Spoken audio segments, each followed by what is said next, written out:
Bismillahirrahmanirrahim. Assalamualaikum warahmatullahi wabarakatuh.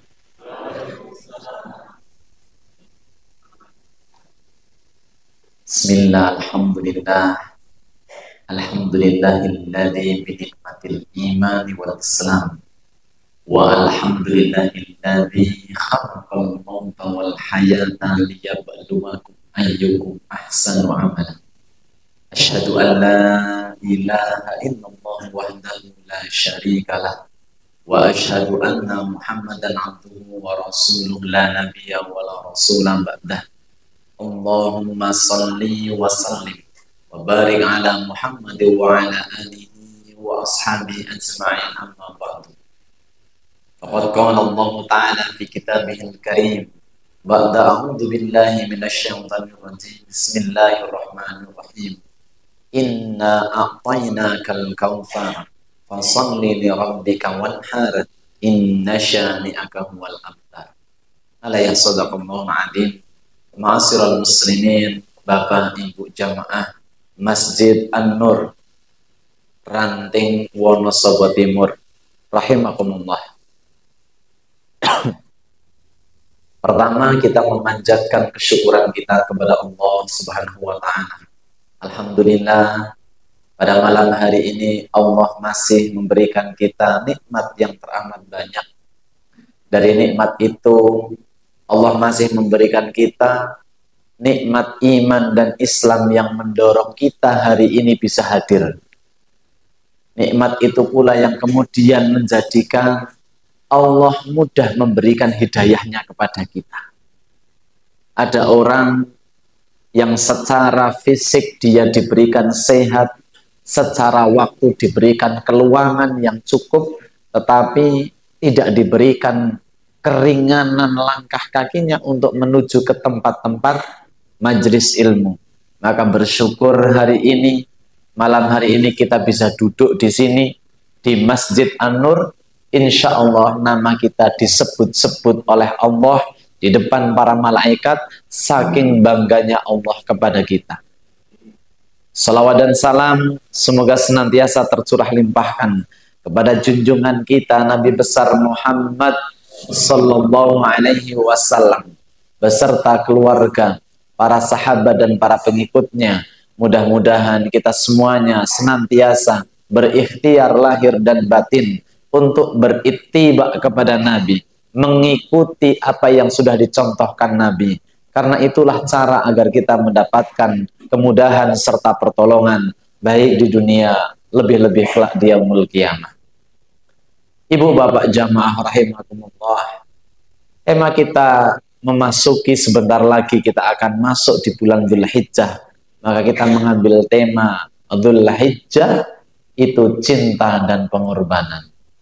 Bapak ibu yang dirahmati Allah, di dalam agama kita dan juga di dalam Al-Quran, satu di antara banyak nabi yang perlu dan wajib kita ambil contoh setelah Nabi Muhammad SAW adalah baginda Nabi Ibrahim alaihissalam.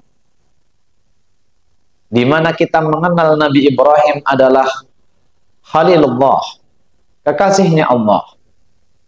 Pun juga Nabi Ibrahim bergelar sebagai Abul Anbiya, ayahnya para nabi. Karena dari Nabi Ibrahim lahir putra-putra solih, yang kemudian dari putra-putra yang solih dan taat itu melahirkan banyak generasi-generasi yang menjadi nabi dan rasul. Maka dikenal juga sebagai Abul Anbiya atau bapaknya para nabi. Bulan Dzulhijjah itu bisa kita sebut sebagai bulan cinta dan pengorbanan, karena di dalamnya ada satu ibadah yang luar biasa yang disyariatkan kepada kita semuanya. Nabi Ibrahim alaihissalam dalam perjalanan hidupnya luar biasa. Banyak sekali kisah yang Allah sampaikan di dalam Al-Quran tentang perjalanan Nabi Ibrahim. Tentu malam hari ini kita tidak mengambil semuanya. Yang pertama adalah kita mengenal bahwa Nabi Ibrahim alaihissalam memiliki istri bernama Sarah. Dari istri Sarah ini kemudian Nabi Ibrahim melakukan satu perjalanan dari Palestina menuju ke Mesir. Kemudian didapati di Mesir ketika itu ada seorang raja yang cukup memiliki tabiat yang buruk, di mana raja ini memiliki tabiat ketika melihat wanita yang cantik sudah beristri atau sudah bersuami atau belum, maka akan diminta. Jika sudah bersuami, maka akan direbut paksa, bahkan tidak jarang suaminya ini dibunuh. Dan itu sudah terkenal. Berita tersebut sampai ke telinga Nabi Ibrahim, dan Nabi Ibrahim akan memasuki Mesir ketika itu. Nabi Ibrahim mendengar tentang kisah raja yang suka mengambil wanita yang cantik, bahkan termasuk yang sudah berkeluarga. Maka ketika Nabi Ibrahim sadar, sedangkan Sarah ini, di dalam beberapa keterangan bahwa Sarah istrinya Nabi Ibrahim alaihissalam memiliki paras yang cantik luar biasa. Maka Nabi Ibrahim bersuudzon, jangan-jangan nanti istri saya termasuk yang akan diminta. Maka kemudian Nabi Ibrahim mengatur rencana ketika nanti ditanya, itu bukan istrinya tetapi saudaranya. Tetapi ternyata setelah dijelaskan, toh nyatanya sang raja ini begitu terkesima dengan kecantikan Sarah sehingga tetap bersikeras ingin mencuri, mengambil secara paksa bahkan dari Ibrahim. Dikisahkan ketika raja itu hendak menyentuh, maka kemudian dengan izin Allah, Sarah berdoa kepada Allah meminta perlindungan, karena yang akan menyentuhnya itu adalah seorang raja yang zalim dan itu bukan suaminya. Maka dengan izin Allah, tangan raja yang zalim mendadak menjadi kaku, tidak bisa digerakkan. Maka raja pun kaget. Kau apakan tangan saya, wahai Sarah, sehingga aku tidak bisa menggerakkan tanganku? Maka Sarah menjawab, aku berlindung kepada Allah, karena engkau akan berbuat kejahatan kepada diriku, di mana engkau adalah bukan suami. Maka raja pun, kamu berdoa lagi sama Allah agar saya dikembalikan. Saya tidak akan mengulang lagi. Maka akhirnya Sarah pun berdoa agar dikembalikan, dan setingkat itu dengan izin Allah kembali bisa normal kembali. Begitu sudah normal kembali, sambil bercerita, sang raja ternyata diam-diam ingin menyentuh lagi. Maka ketika ingin menyentuh yang kedua kalinya, Allah pun memberikan perlindungan dengan cara yang sama. Tangan dari raja yang zalim tadi tidak bisa bergerak. Sampai kemudian ketiga kalinya ketika akan memegang Sarah yang ketiga kalinya, Sarah berdoa kepada Allah, dan tidak hanya tangannya yang tidak bisa bergerak, melainkan seluruh tubuhnya tidak bisa bergerak, hanya lisannya saja yang berbicara. Maka singkat cerita, raja kemudian meminta Sarah untuk berdoa, kemudian saya tidak akan mengulangi. Sarah tidak begitu saja, melainkan harus bersaksi, dan raja pun bersaksi kepada seluruh penduduk yang ada di situ, termasuk para pengawal-pengawalnya. Maka kemudian Sarah berdoa dan dikembalikan lagi. Singkat cerita, kemudian dipanggil pengawalnya, kemudian meminta orang ini yang bernama Sarah untuk dibawa keluar dari kerajaan, karena dia bukan cantik saja, tetapi dia itu hampir seperti iblis. Kenapa? Dia tidak menyenangkanku, tapi menyengsarakanku. Ya kan? Saking takutnya kepada Sarah, karena doa 3 kali berturut-turut Allah kabulkan. Maka akhirnya, agar tidak berdoa lagi saking takutnya, maka diberikan hadiah. Hadiahnya adalah seorang wanita yang masih muda, yang diberikan kepada Nabi Ibrahim dan Sarah sebagai teman dalam perjalanan pulang menuju ke Palestina. Wanita yang dihadiahkan tersebut, yang usianya jauh lebih muda dari Sarah, bernama Hajar. Nah, kemudian pulanglah Nabi Ibrahim dengan Sarah ditemani Hajar sebagai hadiah dari raja tadi. Maka Hajar itu kemudian pulang bersama mereka berdua. Maka tinggallah mereka di Palestina. Dan kemudian setelah bertahun-tahun ternyata Sarah tidak bisa memberikan keturunan yang kita kenal. Ada yang mengatakan 60 tahun penantian Nabi Ibrahim dan Sarah. Ada yang mengatakan 80 tahun. Ketika Sarah merasa dirinya tidak bisa memberikan keturunan. Saking cintanya Sarah kepada Ibrahim. Tema kita cinta dan pengorbanan, Bapak Ibu. Maka Sarah mengorbankan perasaannya dengan mengatakan kepada Nabi Ibrahim suaminya, wahai suamiku, wahai kekasih Allah, usia kita sudah semakin sepuh, sudah semakin tua, sedangkan engkau seorang nabi, belum diberikan keturunan. Siapa nanti yang akan melanjutkan dakwahnya untuk meneruskan ajaran-ajaran Islam? Maka menikahlah lagi wahai Ibrahim suamiku. Jadi yang meminta untuk menikah itu adalah Sarah istrinya. Dan itu karena Sarah merasa cintanya terlalu besar. Sarah tidak mau melihat Nabi Ibrahim tidak memiliki putra. Maka dipilihlah Hajar itu sebagai istrinya. Luar biasa. Saya kira hari ini tidak ada seorang istri yang menawarkan kepada suaminya untuk menikah lagi. Saya kira tidak ada ya. Atau mungkin ibu-ibu di Seruni ada yang mau mendaftarkan, nanti bisa berdiskusi dengan suami masing-masing ya. Insya Allah suami siap mendengarkan dan siap menerima usulannya. Bapak Ibu yang dirahmati Allah, singkat cerita, begitu menikah dengan Hajar di tahun yang kedua, maka hamillah dan dikaruniai seorang putra yang diberi nama Ismail. Bapak Ibu, ketika kita membahas tentang cinta dan pengorbanan tadi, harus satu pengorbanan dari seorang Sarah yang berkorban untuk menawarkan wanita lain dinikahi oleh suaminya sendiri. Bukankah itu pengorbanan? Pengorbanan sekali. Setelah kemudian memiliki putra, maka muncul perintah Allah bahwa Ismail yang masih bayi kecil sekali, masih merah, beserta ibunya Hajar untuk dibawa ke satu lembah yang tandus di Bakkah, yang mana lembah yang tandus itu belum sama sekali ada penghuninya, tidak ada pohon, tidak ada air, tidak ada buah-buahan, tidak ada makanan, tidak ada penduduk. Di Bakkah yang hari ini kemudian menjadi kota Mekah, dulu belum ada sama sekali. Maka berjalanlah Nabi Ibrahim dari Palestina menuju ke Bakkah. Luar biasa pengorbanannya.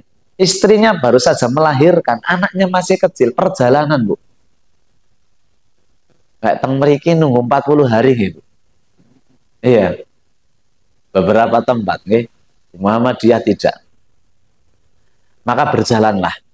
Singkat cerita, begitu sampai di tempat yang dituju, tidak ada pohon, tidak ada tempat untuk berteduh, tidak ada makanan, tidak ada orang kanan kirinya. Allah perintahkan Ibrahim untuk meninggalkan mereka berdua, ibu dan anaknya, untuk melanjutkan misi dakwahnya. Bayangkan Bu, penantian panjang mendapatkan putra, begitu dengar istri hamil, jangankan lihat anaknya, dengar istri hamil saja, girang riang, senangnya sudah luar biasa. Kalau ada pasangan suami istri, 2 tahun, 3 tahun, 4 tahun belum hamil-hamil, begitu ada kabar hamil, belum ada putranya, baru dengar kabar hamil, senangnya luar biasa. Gimana? Apalagi semakin panjang penantiannya. Maka tentu kabar hamil itu menjadi luar biasa. Apalagi sampai kemudian melahirkan. Dan melahirkannya juga dengan normal, selamat dan sebagainya. Senangnya luar biasa. Lagi seneng-senengnya, ya kan? Ketika Nabi Ibrahim alaihissalam dalam suka yang luar biasa karena memiliki putra setelah penantian panjang, maka ada perintah untuk meninggalkan, bukan dalam arti meninggalkan secara kejam. Ada istri dan anak ditinggal secara kejam, bukan, tetapi meninggalkannya karena memprioritaskan perintah Allah. Jadi ini pengorbanan yang kedua dalam kisah yang kita bahas pada malam hari ini. Jadi pas lagi sayang-sayangnya ditinggal. Jauh sebelum ada lagu itu, sudah lebih dulu ada di kisahnya Nabi Ibrahim. Seorang ayah lagi cinta-cintanya memiliki putra, dia harus meninggalkan karena tugas. Maka ditinggal. Bahkan disebutkan Nabi Ibrahim itu tidak berani menoleh.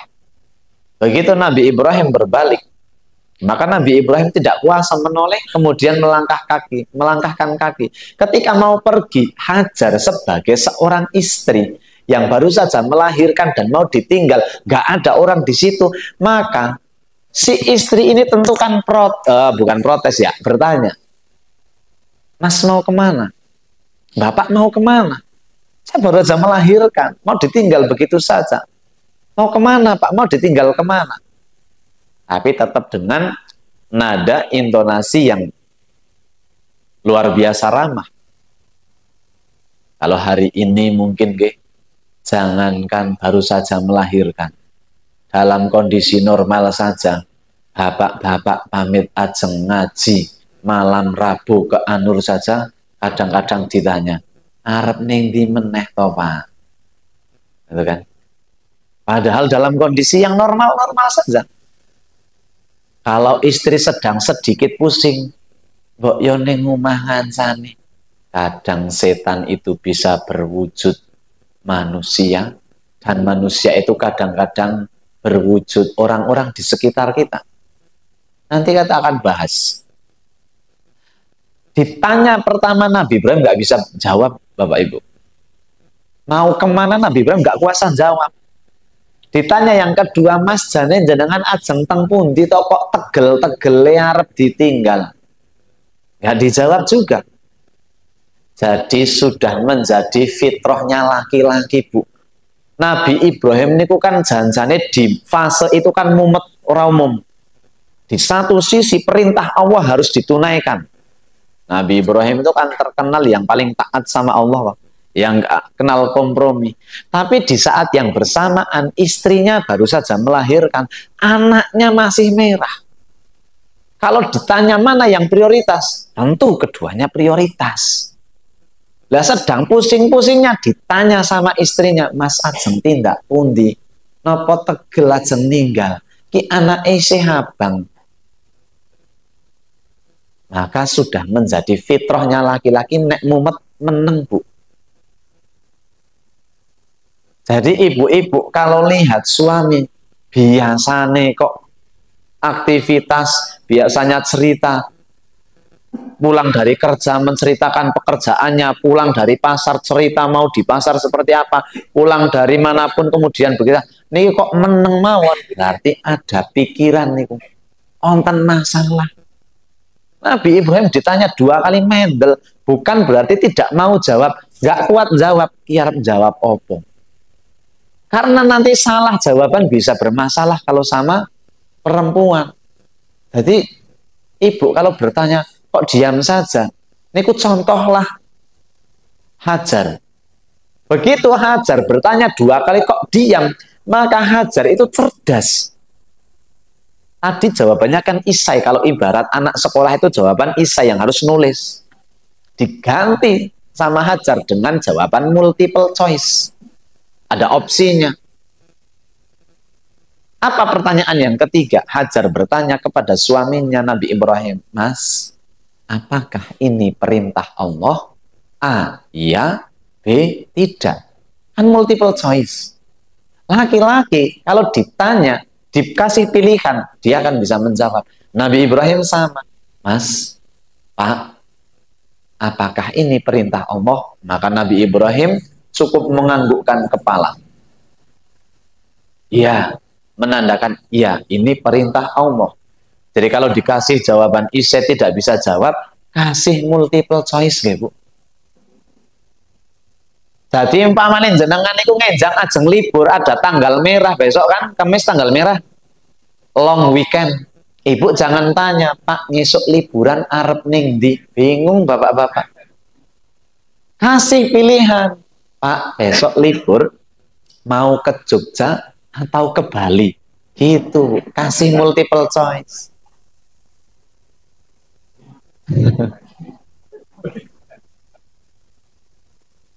A. Jogja, B. Bali, C. Bali ngomah masuk. Atau C. Menjer kata bapaknya. Jadi akan mudah menjawab kalau ada pilihan. Ya. Ibu pernah bertanya, Pak, arep dimasake opo? Gimana? Pernah nggak, Bu?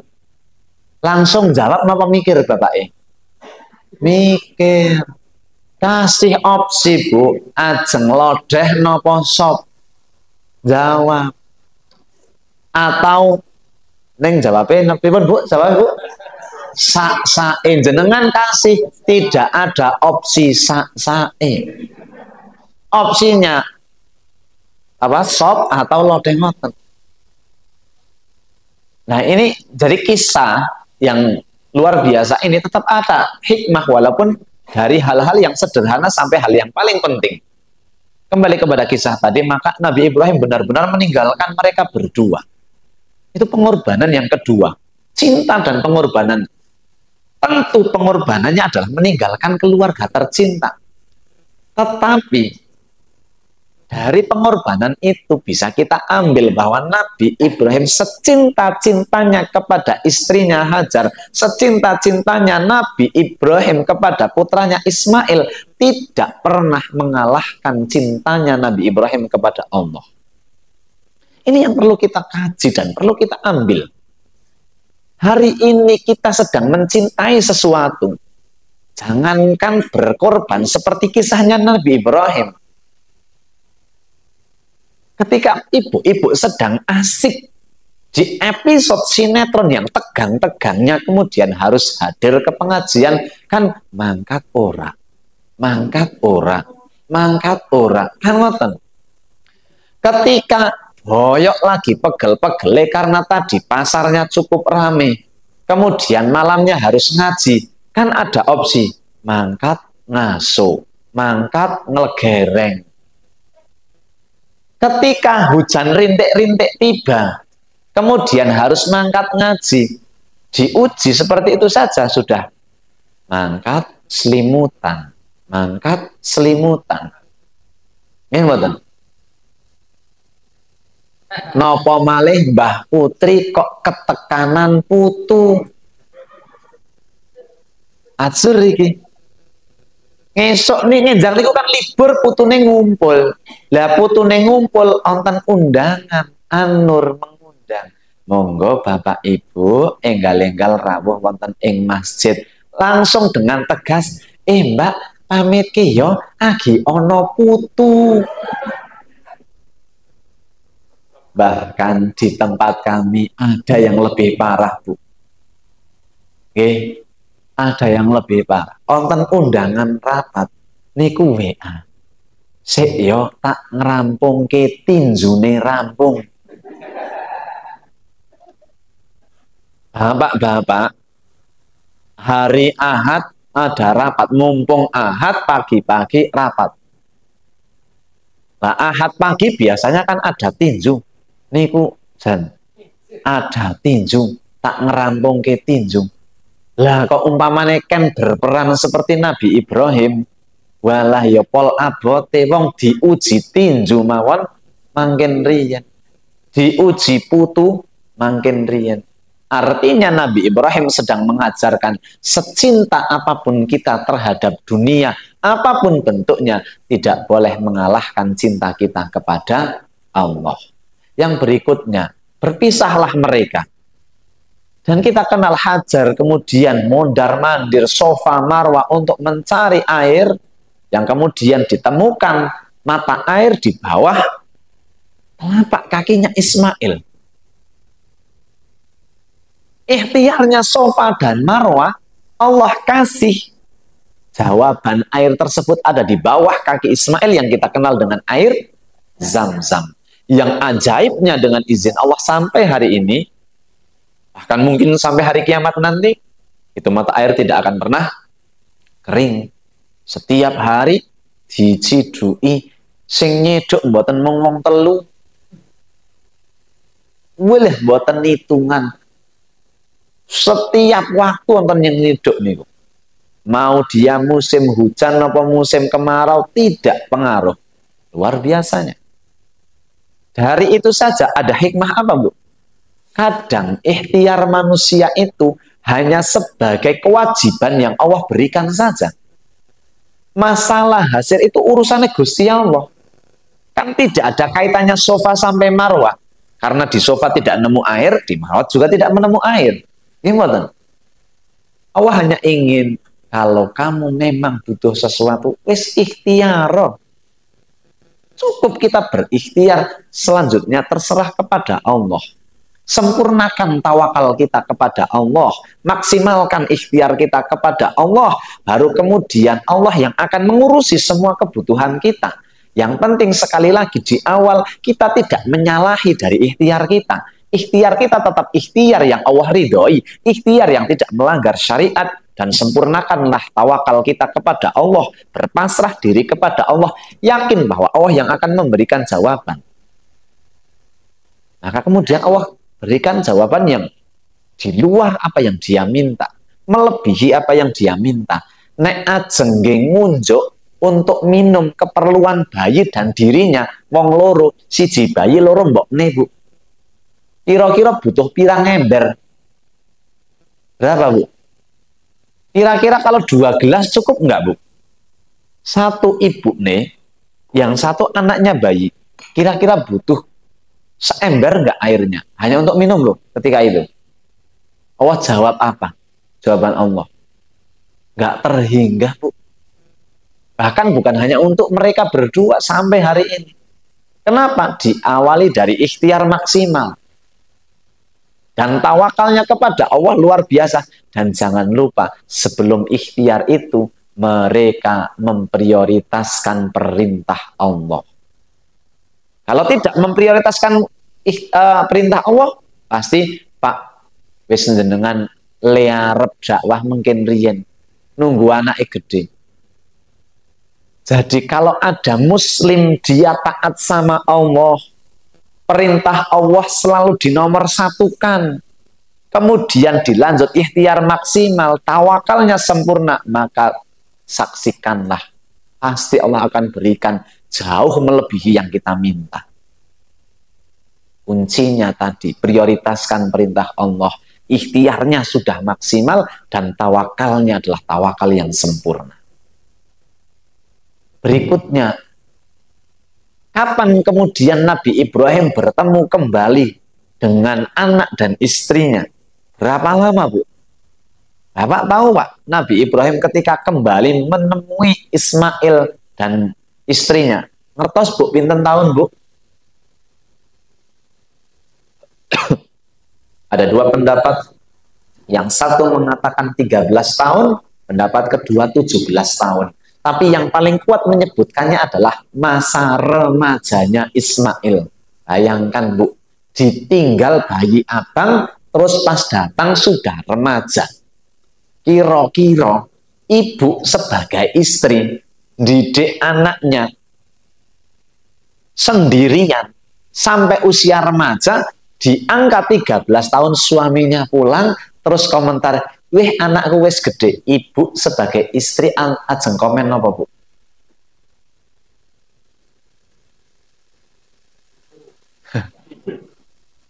Pasti akan berkisah tentang sulitnya mendidik sendirian, susah payahnya dan lain sebagainya. Kan ngoten. Lah, kalau ada seorang suami, entah itu karena dia pekerjaannya jarang pulang, begitu pulang, bapak-bapak, saya tanya, Pak, jenengan pergi, Pak, nggak usah tahunan lah, Pak, jenengan pergi 3 bulan, tidak ketemu sama sekali, hanya pakai HP, hanya video call, 3 bulan, nggak ketemu anak, nggak ketemu istri. Kemudian jenengan pulang, kira-kira membawa sesuatu atau tidak, Pak?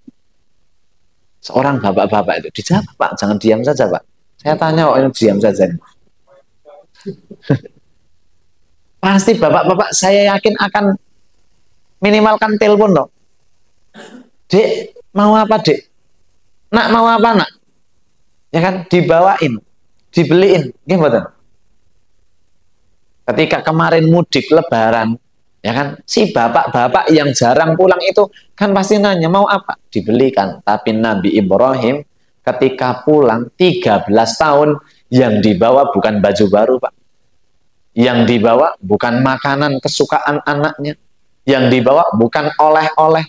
Apa yang dibawa? Yang dibawa perintah Allah di Quran surat As-Saffat ayat 102. Datang-datang bawa ayat As-Saffat 102. Apa isinya?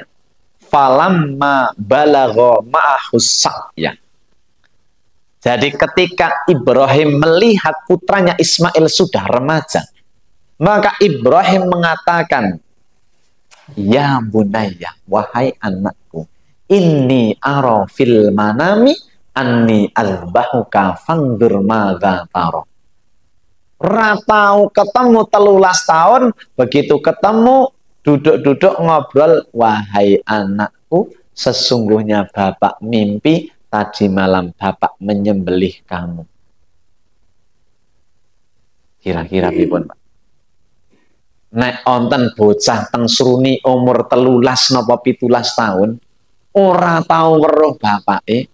Bapake teko kok malah ora nggawa oleh-oleh, malah bapak mambengi ngimpi nyembelih dhewe. Mesti pada semaur, walah ora tahu teka, ora nana kabare kategel-tegele bapak si keprige, kan ngoten niku. Istrinya mesti ikut campur. 13 tahun saya mendidik sendirian, tidak tahu susahnya pas anak panas. Jenengan orang ngerti nek pas lagi masak anake ngompol. Jenengan orang ngerti nek anak tamu anake ucul lurung adus. Jenengan orang ngerti rekasane dadi wong wadon. Teka-teka malah wala niku drindil kae radio niku nggih. Jadi kalau bapak-bapak pulang, istrinya tanya bagaimana pekerjaan di luar, dijawab gantian bapak tanya. Lah kalau bapak-bapak jawabnya simple, yo alhamdulillah, saya poho alhamdulillah ya ono rezeki. Simple jawabannya. Nek bapak-bapak kok tanya, lah ibu neng omah piye? Niku nek ditulis pirang-pirang kebet, Pak mau isuk, wah ya niku. Niku bayangkan, ketika Ismail bertemu ayahnya, kemudian Nabi Ibrahim mengatakan, inni ara fil manami anni adzbahuka, wahai anakku, aku melihat dalam mimpiku saya menyembelih kamu, fangdur madza tara. Bapak pengen ngerti apa pendapatmu. Ibrahim bisa saja secara diktator mengatakan wis mapan tak sembelih karena ini perintah Allah. Tapi Ibrahim tidak. Nabi Ibrahim mengatakan fangdur madza tara. Bapak pengen ngerti apa pendapatmu. Apa maksudnya, Pak?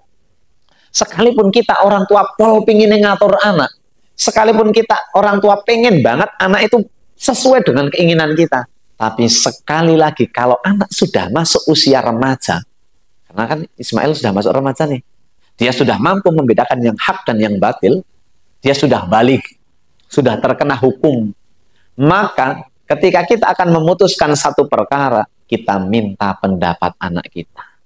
Nah, pol pingin kulon jenengan anake dipondokke karena usia 13 tahun, tapi kasih kesempatan anak kita untuk menjawab. Bapak pol pingine dhek kuwi nang pondok. Nek menurutmu piye? Ditanya. Ini memberikan pendidikan kepada kita bahwa sehebat apapun kita nggak boleh diktator. Sekelas Nabi Ibrahim, dongengane kalih Gusti Allah loh. Ini kemauan memberi kesempatan anak. Lah kadang ada seorang bapak-bapak, dia bukan nabi, dia juga bukan presiden, dia bukan bupati, maring anaknya wis pokoke anggar bapak ngomongke ora kana manut. Nah, dalam Islam tidak boleh seperti itu. Nah, ini pentingnya. Lah anak yang dididik sempurna oleh ibunya, maka Ismail yang soleh menjawab, ya abatif al ma tu'mar satajiduni insyaallahu minas sabirin. Ketika 13 tahun tidak pernah melihat ayahnya, tahu-tahu beri kabar seperti itu, Ismail menjawab, ya abatif al, wahai ayahku, kerjakanlah, laksanakanlah perintah Allah tersebut. Bahkan kalau diterjemahkan ya abatif al itu bukan hanya laksanakan, tapi kalau itu memang perintah Allah, wahai ayahku, segera laksanakan, jangan tunda, karena kalau ditunda selak kaken pikir. Nek jenengan pun niat apik kok ora gage-gage dilakoni, kok selak berubah pikiran. Contoh, jenengan oleh rezeki kathah, begitu wonten niat, kala-kala agen duwe rezeki, tak ngenai wong tua, tak ngenai adi, tak ngenai kakang, tak ngenai ponaan, begitu pikir baik, laksanakan. Nek ngasih ngesuk, dadak kepikiran liyane, batal, kan urung nyarutang iki, kan wingi wis kepengin tuku iki urung kelakon, batal kabeh. Jadi kalau ada niat baik, laksanakan. Mustahil Ismail menjawab pertanyaan ayahnya dengan seperti itu kalau ibunya tidak mempersiapkan dan mendidik Ismail dengan pendidikan akidah yang baik. Apa maksudnya, Bu? Pelajaran yang diambil dari jawaban Ismail bahwa untuk mencetak seorang anak, apalagi anak laki-laki yang hebat, maka diperlukan sosok seorang ibu yang hebat. Lha ibu mboten hebat kan ngomong aja gelem deke bapak teka-teka gelem-geleme disembelih. Sing ngandut sing nglairke ke ibu lah, ka bapak teka-teka ngrumat ora karep nyembelih, nyong ora terima dadi biung. Ngoten. Tapi sebagai seorang ibu luar biasa. Karena itu perintah Allah, lagi-lagi pelajarannya sama. Secinta apapun kita kepada anak, dalam kasusnya Ibrahim, maka tidak boleh mengalahkan cintanya kepada Allah. Nah, kemudian mereka melaksanakan perintah itu. Luar biasanya, Bu, kalau ibu baca tafsiran dari ayat ini, Ismail niku ajeng disembelih niku apa kalau dibaca tafsirannya itu? Ismail itu perintah sama ayahnya Ibrahim. Bapak, mundut tali, Pak. Kula ditaleni tangane kalih sikile sing seret. Menek mungkin pas dieksekusi, kula mboten ucul. Bahkan Nabi Ismail mengatakan, arahkan wajahku ke tanah sehingga engkau melihat bagian belakang kepala, agar ketika engkau akan melaksanakan perintah Allah, engkau tidak merasa kasihan dengan melihat wajahku. Bayangkan, Bu, luar biasa.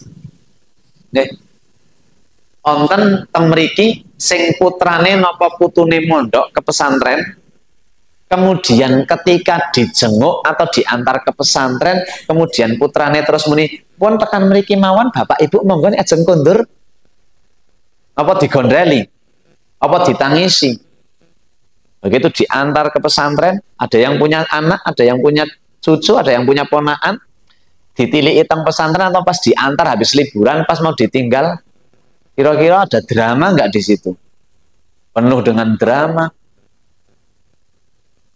Jarang kemudian santri mengatakan, matur nuwun pun ngeterke kula teng pondok nggih Bapak Ibu, monggo nek ajeng kondur ngantos-santos. Kali mriki malih 6 bulan melih nggih, Bu. Enggak ada. Nangis pun arek goling komeng. Ngertos goling komeng, Pak. Nek teng desa niku goling komeng niku wis pokoke gelangsaran to niku nggih. Masyaallah. Ismail luar biasa, malah nawani. Maka ketika kemudian mereka melaksanakan perintah Allah, maka kemudian Allah menjawab dengan di ayat yang ke-107-nya ya, yang di ayat 107-nya, maka kemudian wa fadainahu bidzibhin adzim. Maka kemudian kami tebus anak itu Ismail dengan sembelihan yang besar. Ya, dengan sembelihan. Nabi Ibrahim nggak pernah tahu, Ismail nggak pernah tahu, ibunya nggak pernah tahu bahwa sembelihan itu nanti akan diganti, nggak pernah tahu. Pengorbanan itu dilakukan pasti atas dasar cinta.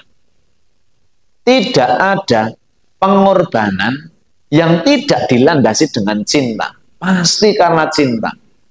Dan setiap manusia pasti akan melakukan itu.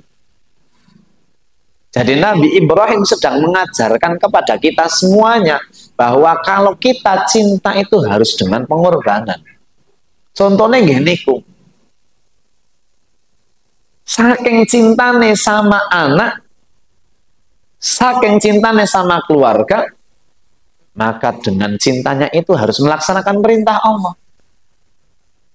Kalau kemudian kita, ya tadi anak-anak kan paling seneng dolanan HP, gimana? Putrane wayahe jenengan seneng mboten nek kan dolanan HP? Kan pol senenge.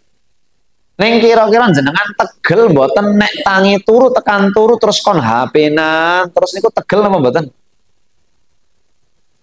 Kan tetap mboten tegel karena seneng. Mulane kemudian ada batasan waktu. Lah putra wayah jenengan pas dibatasi seneng apa mboten? Kan jengkel. Wagi seneng-senenge udah dulu ya mainannya, waktunya udah pas ini, sudah setengah jam.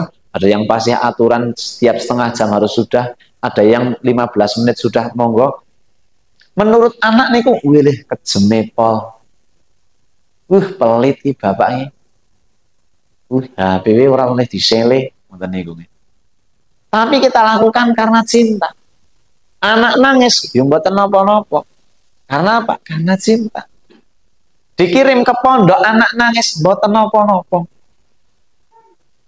Lagi asik-asik main konsolat. Bapak iki jan ora pengerten temen lagi asik-asik karo kancane konsolat dan sebagainya. Bentuk pengorbanan di awal pasti terasa mboten nyenengaken. Bapak Ibu yang dirahmati Allah.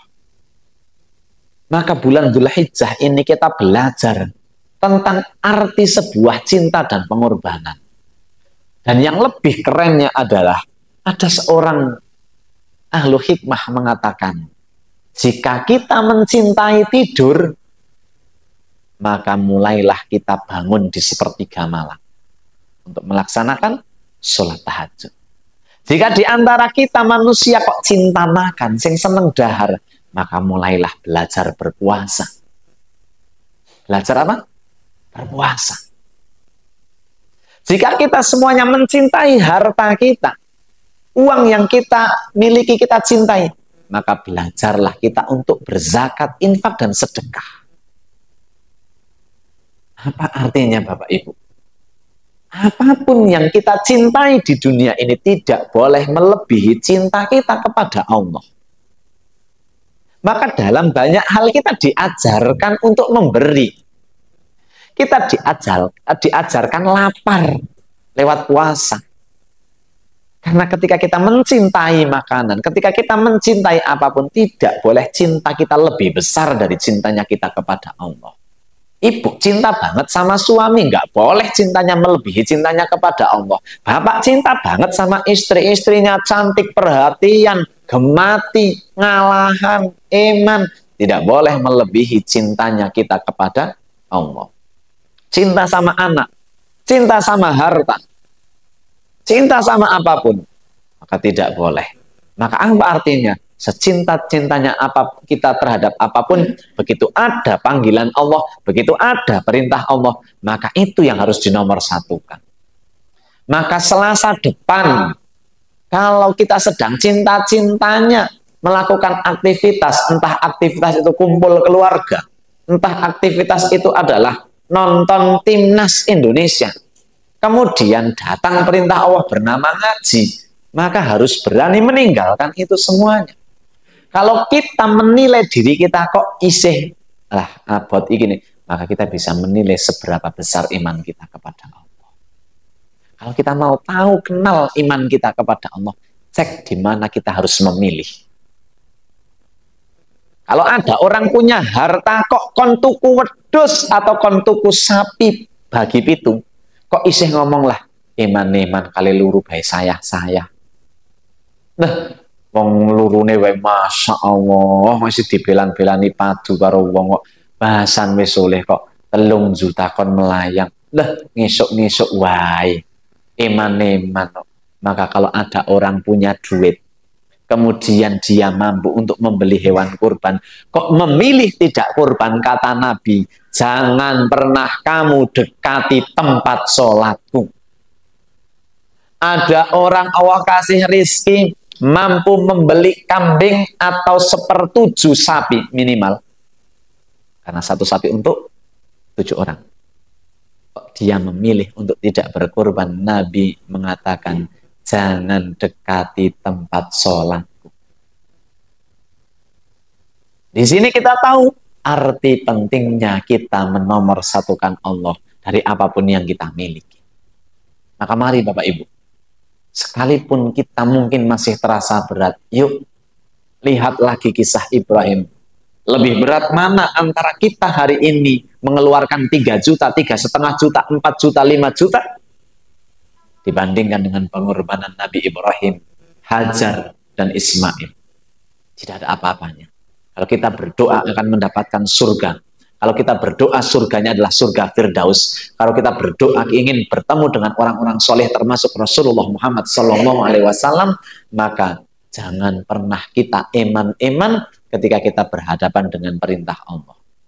Kalau kelak ada perintah haji betul-betul memanggil kita, itu bukan lagi seperti halnya kurban, lebih gede lagi. Eman-eman tentunya. Maka kalau itu sudah mampu, bismillah laksanakan.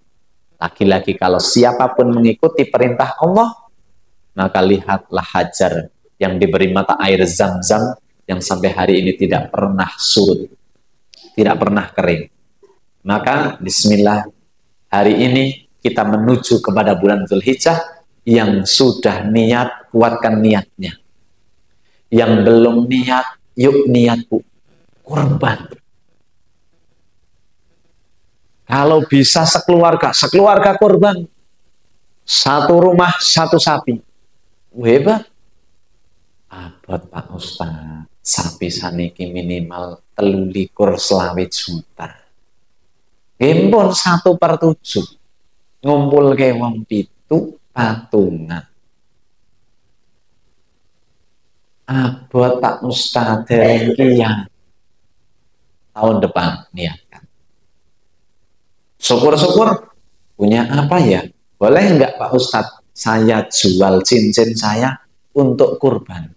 Boleh, tapi ini cincin pemberian suami saya dulu ketika melamar saya. Kan judul kita cinta dan pengorbanan. Maka harus ada yang dikorbankan untuk membuktikan cinta kita kepada Allah. Pak Ustadz, bagaimana kalau harus utang untuk korban? Apa ya kudu utang? Cari opsi lain dulu. Jangan ujuk-ujuk utang.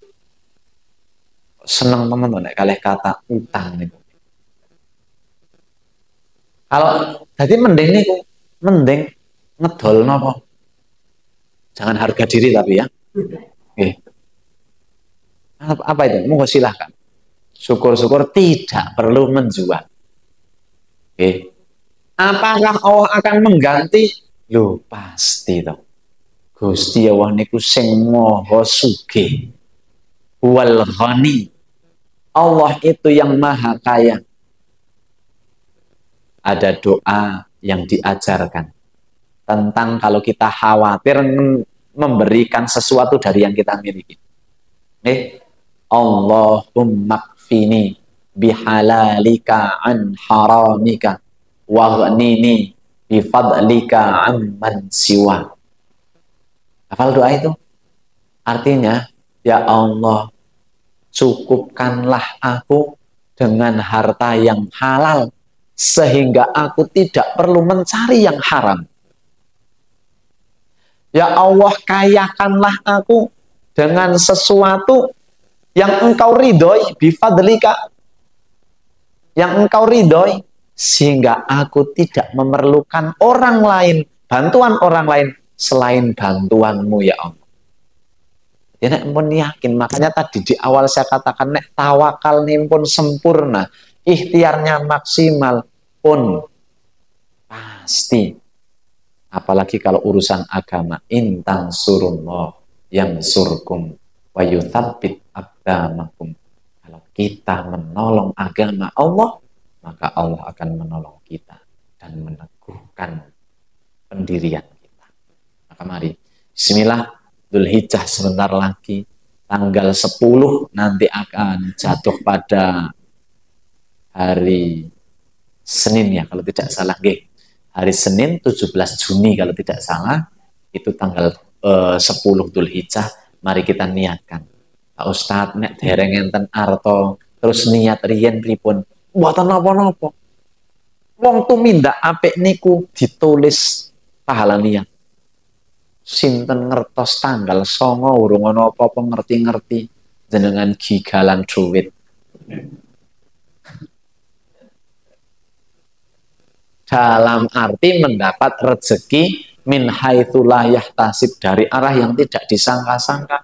Oh jebul ana sedulur sing wis 15 tahun ora ketemu, biyen pun tahu utang, kasih kula jenengan wis dipasrahke lah nyarutang ya alhamdulillah Mas Anur lah, muga-muga Gusti Allah nglironi. Tok tok tok tok assalamualaikum. Lah ini jenengan nggih kula diwelingi kalih almarhum bapak pokoke duwe utang kudu disarutangi. Lah niki warisan lah timbangan tak nggih nglunasi mawon. Lah niku nggih walaupun terlihat seperti cerita dongeng, tapi nek Gusti Allah ngersakaken dari arah manapun saged mawon. Wonten tanggane pol apiane Dek, pun korban, pun niat ning jarang ten arto. Kae kon ku ana wedha siji timbang lah marai berisik sembelih wae. Lho kan sinten ngertos nggih? Mulyat lah jenengan kok. Ya mboten napa-napa lho, membayangkan sesuatu. Gusti Allah niku kan enteng lho nek kon menghadirkan sapi totok-totok temu main jenengan sepele. Wong tidak ada pohon, tidak ada nopo iso nyemburat zam-zam. Kan tidak masuk akal secara ilmiah. Kudune kan teng mriko dieng. Lah wonten wit-witan akeh terus muncul mata air niku memper. Nggih mboten. Nek njur jejer pantai terus wonten mata air nggak mungkin, mustahil. Nek Gusti Allah niku nek pun kun saya maka monggo bismillah. Dadi dereng gadah arto niat. Nggih. Nek dereng gadah arto, dereng gadah napa-napa niat tok wis kabeh wis muni niat. Dereng gadah garwa niat. Bapak-bapak nek dereng kalih sing penting lah senes kula sing jawab nggih Bu. Niku. Nggih. Monggo niku mungkin dirembak piyambak kondur saking mriki ning senes niku materine nggih. Materinya adalah cinta dan pengorbanan. Kalau bapak-bapak nanti mau pakai itu untuk politiknya bapak-bapak nggih monggo ning saya berlepas diri. Bu, ayo Bu. Wah, mau dimadu cinta dan pengorbanan. Tapi tidak untuk itu. Saya berlepas diri kalau ada yang seperti itu ya. Itu saja Bapak Ibu yang dirahmati Allah, mudah-mudahan semuanya bisa berkorban, baik kambing ataupun sapi. Tapi yang lebih penting dari itu, pengorbanannya tidak hanya pas Idul Adha, tetapi setiap saat, setiap waktu kita berkorban apapun untuk Allah. Mudah-mudahan Allah kuatkan kita, Allah kayakan kita, kaya hati, kaya semuanya, sehingga mudah untuk kita meninggikan kalimat Allah. Nasrun minallah wa fathun qarib. Mohon maaf terutama mundurnya waktu seperti yang tadi disampaikan, betul-betul mohon maaf, dan kami akhiri billahi taufiq wal hidayah. Assalamualaikum warahmatullahi wabarakatuh.